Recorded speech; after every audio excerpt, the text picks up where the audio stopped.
Oh my goodness, here we are again. Oh my gosh, it is 6 weeks in a row. Can you guys believe that? That's like 1/12 of a woman's pregnancy period.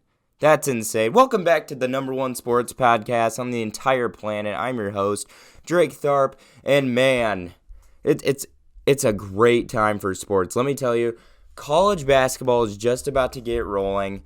We got the trade deadline today. We'll get into that here in a second. NBA is getting on its wheels, getting off the training wheels a little bit. The college football playoff picture is about to unfold. Oh my goodness, it is a great time. Now I know you guys see the glasses, okay? They're blue light glasses, and I have headaches sometimes, so they take them away. I don't want anybody going to the comments calling me a nerd, okay? Please don't. It's prime time right now. You guys can, instead of diving into alcoholism and doing weed, you can watch the best show on the entire planet, hosted by yours truly. Welcome to the show, everybody. So the NFL trade deadline ended today. Besides Von Miller, we didn't really see a lot of players get traded.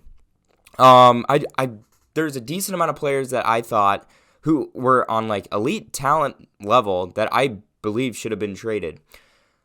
Number one, Odell Beckham Jr. Baker Mayfield. Here's the thing. Odell Beckham Jr.'s father, Odell Beckham Sr., Big Dell is what they call him. He recently posted a tweet of an 11-minute video of Odell being open, just wide open, Baker not seeing him. The offense is clearly being built around the run game with Nick Chubb, Kareem Hunt, and the guy that went off the other night against the Broncos, Ernest Johnson. They're built, obviously, for a run-style offense. Now, they have Odell Beckham, Jarvis Landry, David Njoku. They obviously have enough weapons to be a run-dominant team and have weapons when they want to pass. Baker's he's a gunslinger. So this is where the Browns would have worked for a season, and it was last year. They had offensive firepower, teams figured them out, etc. Now, Odell Beckham Jr. has obviously been, mediocre as of late. And to be completely honest, as much as people want to call him trash, he's coming off an injury. He's proven to still be a dominant receiver. I think Odell still got it. And one of the teams that I believe could use him right now, the New Orleans Saints. They are dealing with quarterback trauma. Jameis Winston just tore his ACL. He's out for the season. Next on the list is Taysom Hill or Trevor Siemian. So obviously they're going through quarterback struggles. Now, the status of Michael Thomas is what's in check.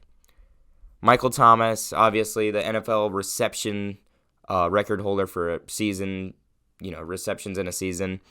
He's not playing right now, and there's no clue on when he's coming back. And who's the best next receiver on their list? Marquez Callaway?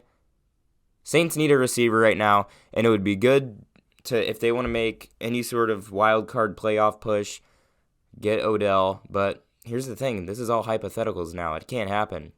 Trade deadline's over. But Odell could have really tremendously helped out the Saints as a number one receiver. They're going through quarterback trauma. Michael Thomas is AWOL. I don't know what's going on there. I think Beckham could have been a very reliable asset. They got Alvin Kamara. They need another weapon. Odell would have been great on the Saints. Enough of that. Second on the list, the man I just actually talked about, Ernest Johnson. After watching Ernest Johnson against the Broncos, I was very impressed. I thought this guy can be a number one running back on a team. Who just got injured? Derrick Henry.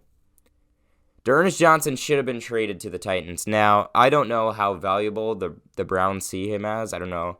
But you can't have three, good running backs on the team without one of them getting jealous. I mean, you got Nick Chubb, Kareem Hunt, Ernest Johnson.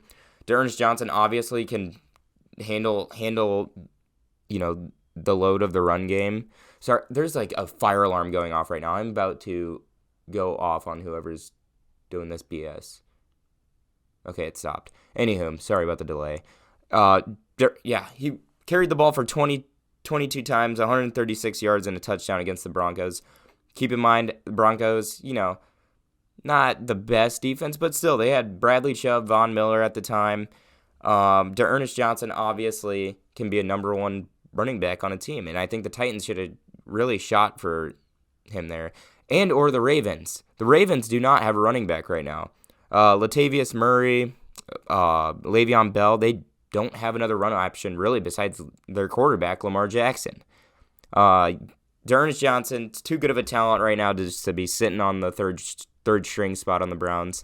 I think it should have happened. I really do. Deshaun Watson. We talked about him in episode 1 of this amazing series. He's dealing with legal issues, as we know. And he, was the topic of discussion for this trade line. Now, do I understand it? No. Do I think it's a good thing for clicks? Yeah. Anybody's going to click on an article that says Deshaun Watson's getting traded. Is it true, though? No. Deshaun Watson will not be traded anytime soon, nor will he step on the field for another year and a half at least. He has over 40 lawsuits to settle, and he's claimed he's not going to settle a claim and he's going to hold his name strong. So here's the thing. It's not one group of people pressing charges against him. It's at least 40 different women. So all of those court cases are going to be separate court cases. You know how long that's going to take? The only option if he wants to play ever again is to come to a settlement agreement. But he's holding out, and he's going to stand his ground. Deshaun Watson will be on the NFL exempt list here soon. I'm sure of it.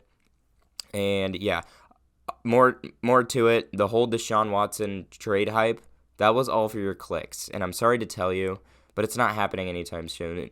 And Watson's not playing football anytime soon. I apologize. I'm sorry to break your guys' hearts. Whoever likes Deshaun Watson, I don't know. People in Houston. If people in Houston are watching this, I've kind of succeeded. Anywho. Allen Robinson, my boy. AR2. R2D2. No, okay. Yeah, he's a liability right now on my Bears. He's not getting open. He's obviously a damn good catch. He gets catches. Okay. He's one of the best aggressive receivers in the NFL. That's one of the guys, hey, if I'm throwing the ball up to somebody, he's in the top 5 for me. I think he should have been dealt to the Patriots or the Raiders. We'll talk. You want to know why? The Raiders, Henry Ruggs, what just happened this morning. And I got a whole later in the show, we'll get into it. The Patriots, though, they don't have any weapons, but hey, they're winning games right now. But who's their number one weapon? Hunter Henry, Nelson Aguilar. They need a solid number one guy. I mean, they're still winning games, but Mac Jones needs a go-to guy. And the Bears need picks in this upcoming draft. They traded away their first-round pick of this upcoming draft for the Giants' first-round pick to get Justin Fields, and they don't have a first-round pick right now. But I doubt they're going to get a first-round pick. They could have gotten a first-round pick for AR, but it didn't happen. Remember, these are all hypotheticals. This is what I would have done if I was in charge of the NFL simulation to make it interesting. I don't know. But last but not least, this is a surpriser, but hey, if you're rebuilding right now, why not deal him? Bradley Chubb. Bradley Chubb is a decent pass rusher for the Broncos alongside Von Miller. They played decently together. Bradley Chubb was drafted right after the Super Bowl victory. It seems to be that Bradley Chubb has reached his peak, though. If I were the Broncos, I would get right on that rebuild train and just start right now. Or here's another option they have. Keep Bradley Chubb as part of a deal to the Green Bay Packers for Aaron Rodgers. Because Rodgers, if they don't win the Super Bowl, he's gone. So, but at the deadline, if they were to go completely rebuild mode, get some picks, Bradley Chubb should have been dealt to some team that needs a pass rusher. Kansas City. I could see Tennessee needing more defensive firepower. teams like that. I'd say contender just to get some more picks because contenders have been dealing picks around left and right now.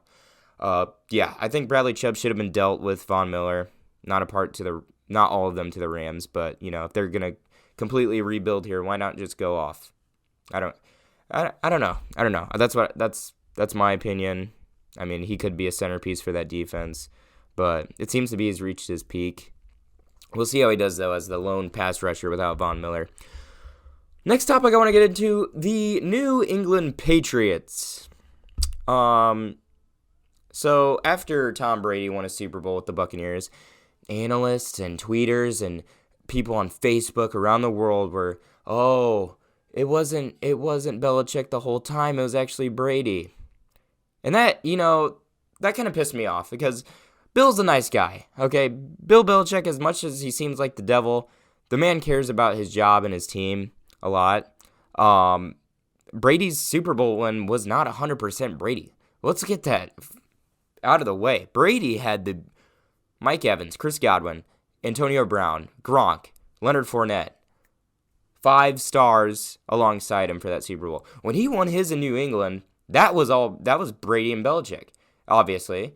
I mean, but the amount of weapons that he had in Tampa, that was Brady because of the weapons he had. Bill Belichick is still the most elite head coach, maybe in history, and his scheme is starting to make sense here. Now, here's the thing. Have we ever seen Bill Belichick go through a rebuild? No? Okay. Well, it's happening right now. We're watching it happen right before our eyes. We saw the Cam Newton experiment last year. It didn't work out. Cam Newton was absolutely awful, but they got Mac Jones. They have no weapons and are seemingly 4-4 right now. Decent. Their defense is solid against teams. I mean, they held the Chargers to 24 points, which is okay. They've dropped 54 points against the Jets. I know, the Jets, blah, blah, blah, but they just beat the Bengals. I don't understand how that makes sense on the NFL totem pole because I thought the Bengals were a top team, but apparently Mike White had something to say about it. They're developing nicely. We'll see how this Bill Belichick rebuild happens. I think they're a team to watch out for in upcoming. I think they can secure a wild card spot. But really, I just wanted to get this straight that we have never seen Bill Belichick go through a rebuild, and him and Brady were obviously tremendous together, but you can't call all of Brady's Super Bowl wins, it was all Brady. No, Belichick's scheme is still 100% best in the league. We just haven't seen him go through a rebuild yet, and that's, hey, we'll see if it succeeds. We'll see if it's too early to tell, but they're developing nicely. They have a great rookie quarterback. We'll see what happens with the Patriots. I like what's going on with them. They just beat the Chargers. They just walloped the Jets. So they're a team to watch out for, in my opinion. That's it. It's just interesting because Belichick's entire head coaching career with the Patriots has been alongside Brady. We've never seen him have a chance to rebuild. I think that's, a skill you have as a head coach. And, we'll see if it works out in the end, if it goes from the bottom up or down, 3 straight 2-15 seasons. We'll see how it goes. Next on the agenda, this just broke early this morning. Henry Ruggs, one of the best deep threat wide receivers in the NFL, was arrested on DUI charges. DUI with death. I think I'm not an attorney. I don't know what he did. But basically, he drove drunk and killed somebody. Now, what the hell is wrong with you? That is, first of all, that's my question. You are a millionaire. You have an Uber option. You have team services, I would think. But here's my question. This is where my question comes into play about as awful as you could be to, okay, I'm not going to judge. But the NFL had LeBron James. Okay, I know I'm going everywhere with this. But LeBron James has called NFL owners slave owners in the past. What do you have to do as a team official to make sure that your guys are, first of all, safe. Henry Ruggs could definitely be dead right now. Second of all, to make sure you got to have a league of guys. I mean, it's still a company. You have to have guidelines for your guys. Yeah. His career is obviously over. That's where the question comes into play. As the NFL, what more can you do with that? Because it's obviously after hours, not playing a game. But it's a reliable asset to a company. Henry Ruggs is a great deep threat receiver. You're going to make sure your guys are okay. Yeah, I don't know really what else to say about it besides his career is absolutely done for. Raiders, John Gruden just got fired. Henry Ruggs just killed somebody on accident. I really feel for them and their fan base right now. But hey, they are number 2 in the AFC. I wasn't laughing at the death, obviously. It was just a lot of adversity to come by. I laugh in hard situations. That's the kind of person I am, okay? I don't need to be canceled just yet. Please don't. The Raiders are number 2 right now in the AFC. They have 5-2 record, I believe. And AFC's weak. Let's be honest here. But how will they respond to this? Now, the trade deadline's gone. The crash happened at 3 a.m. News got out this morning. I don't know. What are you doing? Call an Uber. Your career's over because you wouldn't call an Uber. Because you're a millionaire. I don't understand it. I'm at a loss of words with it. I saw it this morning. My jaw dropped. Texted my dad. He was like, call him a dumbass, all that jazz. Yeah, we can bash on him all day, but at the end of the day, it's his mistake to deal with. So, I mean, his career's over. It's going to deal with it. On to the next one, I guess. Top 5 NFL power rankings. I'm over the top 10 deal. That it changes too much. It doesn't give an edge into who's I don't think any of the teams in the lower half of the top 10 are close to the teams on the top 5. So, number 5, I got Buffalo. Too close with the Dolphins. I think they were at number 4 on my list last week. They were too close with the Dolphins. I thought they'd come out firing after the bye week, but hey, defense still did the job, I guess. They controlled the pace of the game, but not enough offensive firepower from them. I didn't see it. It was the Dolphins. They should have scored 40. If you're the best team in the AFC, you got to put on a clinic. Josh Allen, though, still playing solid. Stephon Diggs, still elite play from that guy. But the defense, they controlled the pace of the game, but at the same time, it's the Dolphins. You gotta run through those guys. You gotta hold your stance when you're in the top 3. They dropped down to number 5, and then the next 4 teams on my list are all NFC teams. I'm sorry, the AFC is just insanely weak right now. But hey, it makes a competitive wildcard game for the NFC. Let's just say that. Number 4 is Arizona. Yeah, tough loss to Green Bay, but they still have offensive firepower. J.J. Watt was a tough deal when they lost him. I don't see them losing two or more games left this year. DeAndre Hopkins was out for half of the game almost. Packers obviously had Devontae Adams out, but we know Aaron Rodgers is the better quarterback, and that's just what it came down to. I think Arizona and they're still a top contender in the NFC. And hey, we'll see how they respond. They went 7-0. They're 7-1 now. They finally had a test. At least it was close.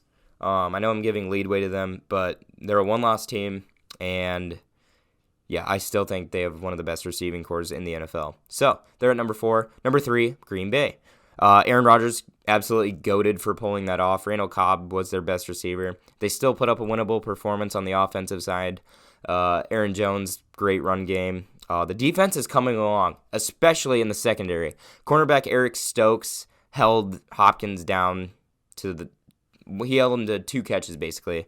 And then, the play by Rasul Douglas, who was just on the practice squad last week. Great play from the Packers. Their secondary's coming along.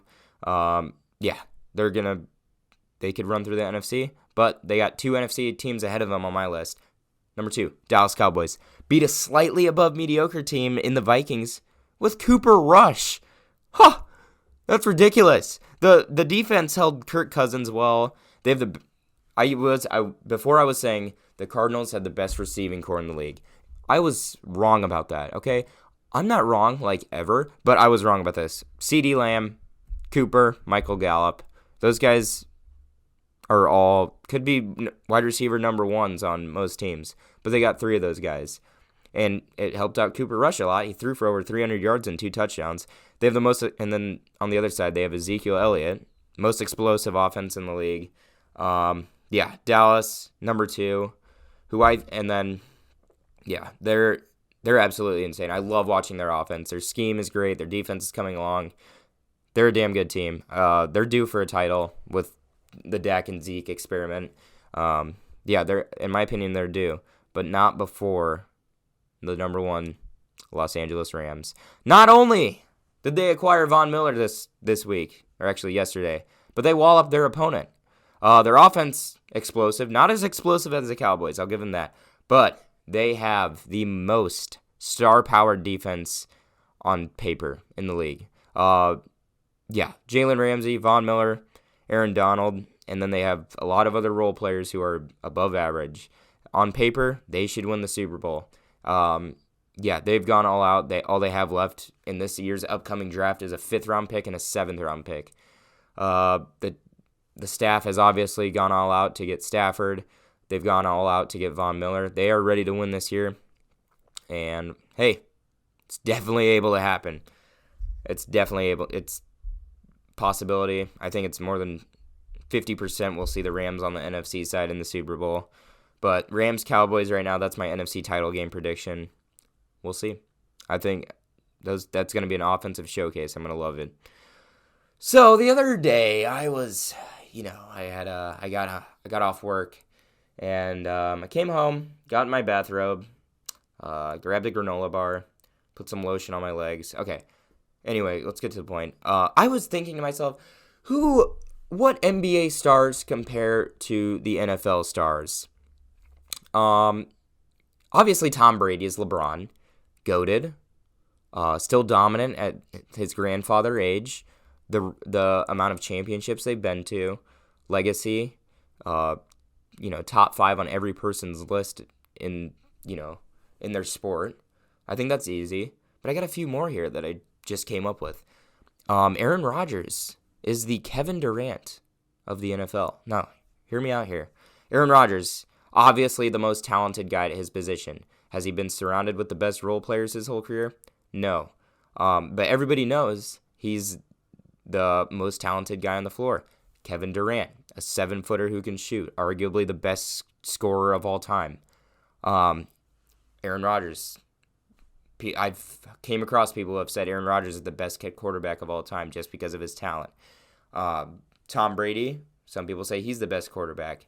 It all comes down to decision-making, and Rodgers is the best decision-making quarterback I've ever seen. Kevin Durant, best scorer of all time in the NBA. They're both in their own class with talent. That's where I see the comparison. Patrick Mahomes, I compare him to Stephen Curry. Now, I understand there's an age difference. It took Curry about 6 years to, establish himself as the best shooter ever. It took Mahomes 1 year as a backup and then a year to go off. That's where they both have unbelievable gifts. Patrick Mahomes, doing whatever he can to get a pass off. Stephen Curry's 3-point shot. Mahomes has changed the game of, the league with his offensive firepower. Curry has changed the game with his 3-point shot. Those two compare well to each other. They both have changed the way of the game completely. Patrick Mahomes, just the deep, however you can get a throw off. Stephen Curry, however you can get a 3-point shot off. I think those two compare well. Lamar Jackson compares to Giannis Antetokounmpo. Lamar Jackson has made defenses build around stopping him and to figuring him out. how the NBA teams have tried to stop Giannis. Leave him to the three-point line. They have a scheme to figure him out. And every season, they're like, oh, we're going to figure this guy out. Lamar Jackson, before every season, Lamar's been figured out. People have said it. Critics have said it. Giannis, get him to shoot a three. We figured him out. But the difference is Giannis has won a championship.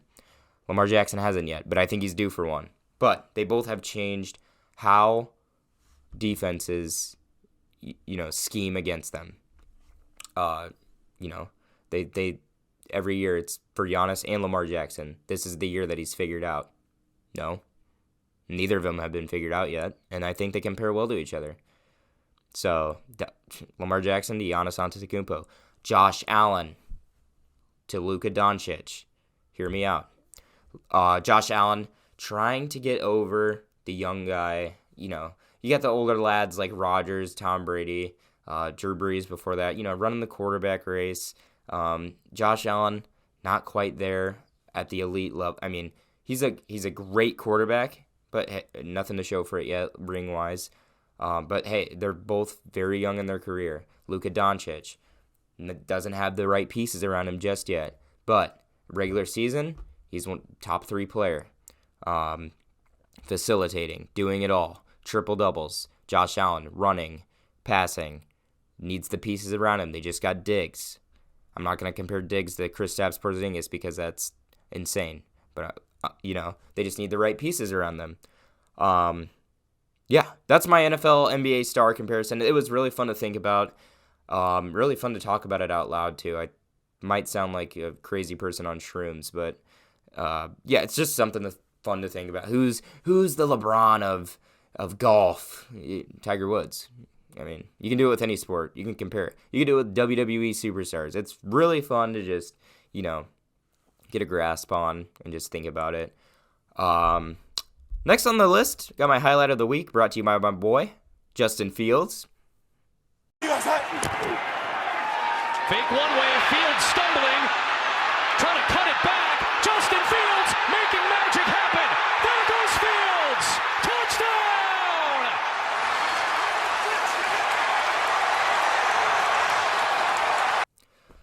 Oh, man, did I jump up and down and pull my pants down when I saw that play. That was amazing. I can't believe he got out of that sack. We lost the game, though. I did break a few TVs. But anyway, yeah. That's my highlight of the week. Brought to you by nothing yet because I don't have any sponsors. Anyway, finale of the show.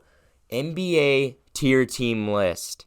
Now, it's early in the season. I don't like making judgments early in the season. It's teams are 3-4 and they could win the championship. Milwaukee Bucks. I have an elite list of teams I have an elite list and then a good but not elite list. And these teams will all make up half of the NBA playoffs this year, guaranteed. All 8 of these teams that I'm about to list will be in the playoffs. I guarantee it. I'm going to be a hypocrite because there's a team I named that I went off on last week. And yeah, so please don't comment hypocrite and nerd in the chat, please. Anywho, who's calling me? Hello? Yeah, I'm filming my. Could you hang the please? Okay. Yeah, quiet. Sorry about that. Anywho, NBA tier team list. Here's my elite teams in the NBA right now. Okay, I got 2 Eastern Conference teams and I got 2 Western Conference teams. Milwaukee Bucks on the Eastern Conference and the Nets. Western Conference. Phoenix Suns, Golden State Warriors. Why are they elite? Why are they elite, you might ask? Why are the Lakers not in here? Shut up. They're elite because they have a scheme figured out and they have defense. The Warriors, not so much. Nets, they'll be there. Their scheme right now is trying to build around James Harden not getting fouled. But hear me out, it'll work in the end. The Milwaukee Bucks, same thing as last year. Defensive powerhouse, wingspan, get to the rim, wear teams out.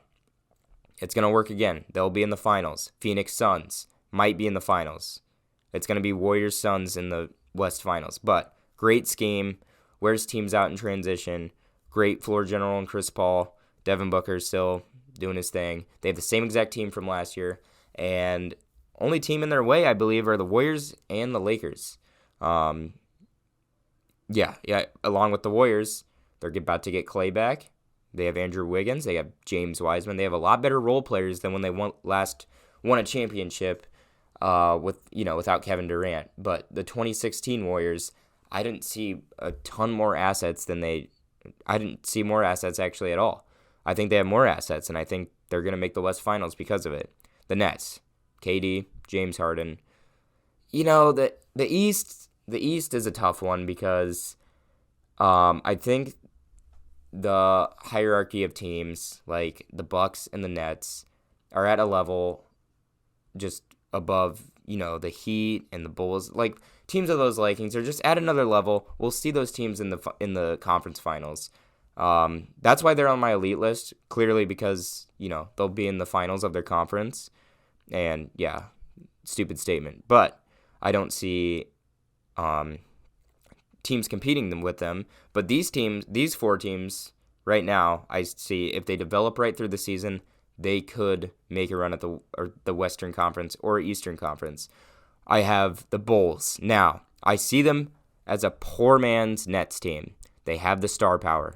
Lonzo, Levine, Vucevic, DeMar DeRozan, a lot younger than the Nets. Now, will it pay off right now? I believe right now, no. They look great, but it's Durant and James Harden and maybe Kyrie.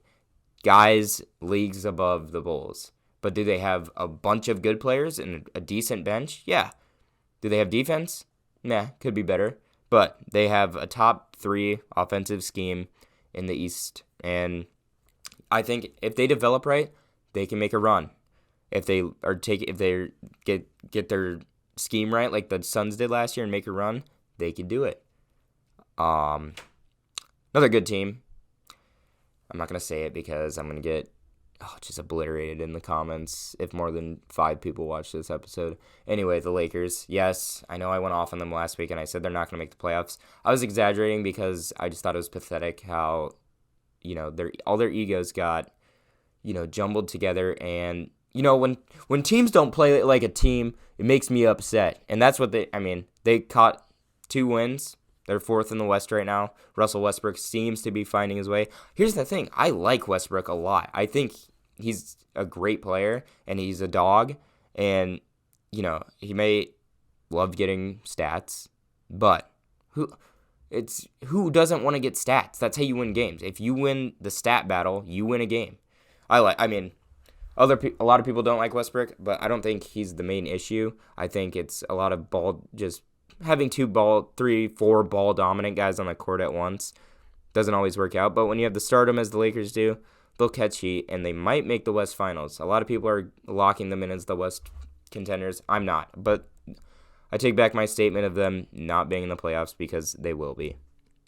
Anyway, next one on the West, the Jazz. Now, they have been building this squad to be elite for like the last 5 years. Donovan Mitchell, Rudy Gobert, those are the 2 centerpieces. They have a great scheme. They have great shooters. They have a great bench. But they don't have the ultimate star power. Donovan Mitchell is not a guy right now who can lead a team into a deep playoff run at least. Rudy Gobert, defensive powerhouse, but can't score. But hey, if Donovan Mitchell becomes, not to disrespect, but, maybe a next version of Kobe, which is very unlikely, but you never know. He could develop completely more than he did over, his sophomore season. You never know. He could. But they have a great scheme. They'll beat a lot of teams in the West, and they have shooters. They'll outscore a lot of teams. Defensively, Gobert's there. Hey, who's to say? Who's to say with the Jazz development? They've always been right there, but never over the hump. And last team, Miami Heat. They are 5-1 right now. Picked up PJ Tucker over the offseason. Made the finals 2 years ago. They might be back into that mix. But they need to get past either the Bucks or the Nets. Now, those teams, like I said, leagues above them right now. The Heat, when they made the finals, kind of a weak conference, but they ran through the Bucks that year, and you never know, they could do it again. Jimmy Butler playing great. Tyler Hero is playing absolutely insane. He's most likely most improved player at the moment. They have great scorers. They've got length on defense. Who's to say if they start clicking come playoff time? Anyway, yeah, those are the good teams, those four, and then the ones above them are the elite teams who I believe will be fighting for the NBA Finals. Right now, my prediction still stands: Bucks, Warriors. I think that's what it'll be, and Finals victory. I'm not ready to say it yet. Okay, I want to say Bucks in 6 again, just because of the whole meme, and at the same time, I think their defense will just obliterate them. But then you never know right now. It's too early to say. Anyway, that concludes this week's episode. Thank you so much for watching. I hope you got a kick out of it. I hope you got a kick of looking at me. Yeah, this was a fun one to do. I think it was like way longer than last time. This might be my longest episode. This might be my best episode. I'm not gonna lie. I'm getting pretty good at this. Anywho, thank you so much for watching. I'll be here next week. You know where to find me every Wednesday. Drake's Corner on YouTube, Spotify, TikTok, wherever you want. In that case, see you guys next time. Have a good one.